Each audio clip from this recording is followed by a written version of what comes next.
Hello mga Lods. Ito ang sikretong technical analysis ko. Psychological approach ko lang to.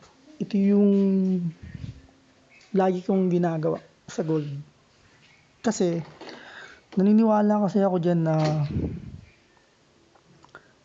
manipulated talaga yan ng mga interbanks, mga international banks like JP Morgan, mga ganun, HSBC, mga ganun.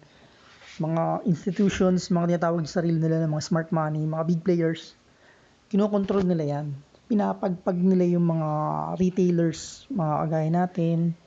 Kawawa lang talaga tayo pag matrap tayo sa ginagawa nila. Kasi, ganito kasi yan guys. Kaya ako nasabi na bababa siya dito sa 1772. Ayan. Kasi, kadalasan, lalampasan niya yung previous, maaari pa nga siya bumaba ng 1770 or dito, minsan ganyan, aabot pa yan hanggang dito 1764, bago siya aakyat ng ganon.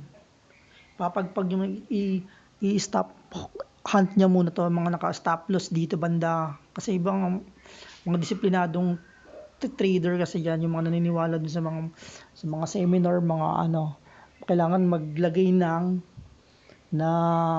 stop loss doon sa previous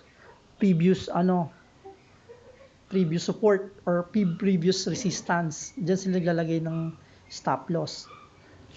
Kaya yan yung paboritong apiran or targetin ng mga big players para malaglag kayo for liquidity, parang ganun sa kanila. Iaakit yan kasi uptrend tong gold USD na to. Bias ko dito, strong uptrend to. Aakyat to guys, maniwala kayo. Kasi kung i-check nyo yung niya, ayan aakyat na siya, nagkakaroon na siya ng reversal kasi low, lower high, lower high, lower high, kakaroon siya ng lower high. Tapos kaya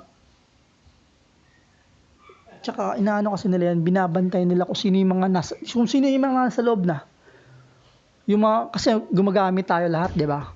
Ng mga time frames. May kanya-kanya tayong time frame na pinaniniwalaan na magiging effective para sa atin.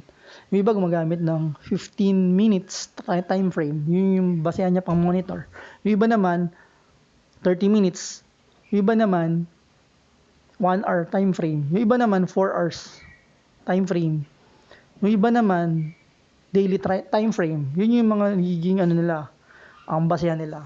Kaya check nila kung sino na ba yung nasa market. Kung kanino sino ba yung na-trigger na mag-execute ng trades. Sa tingin ko kasi, na-trigger na yung mga naka-daily time frame. For example, ito. Iniisip ng mga na magbabounce na siya. Nagbabounce na siya dito. Na dito sa area na yan, kasi parang support na siya.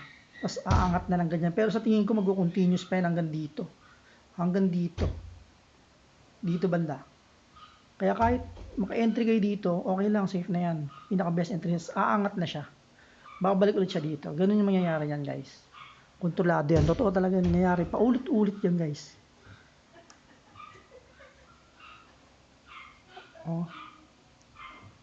Kaya possible na ganyan dito yan.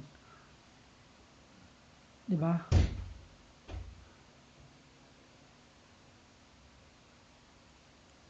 Yun lang.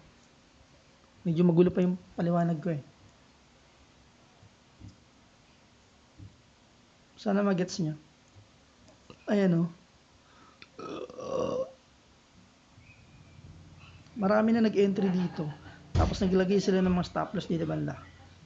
Kaya i-hit yan, papagpagin yan, tapos sa tingin ko dito talaga yan magbabounce. Dito sa area na yan, magbabounce na siya pag ganun. Babalik siguro mga dito sa 1880, tapos o kaya naman aangat siya hanggang dito sa 1814, tapos babalik sa gitna. Ganun gagawin niya. Papagpag na dito, tapos ipapagpag na din dito yung mga stop losses nyo, tapos babalik siya sa gitna. Ganun ang ugali niya ni gold. Ganun talaga.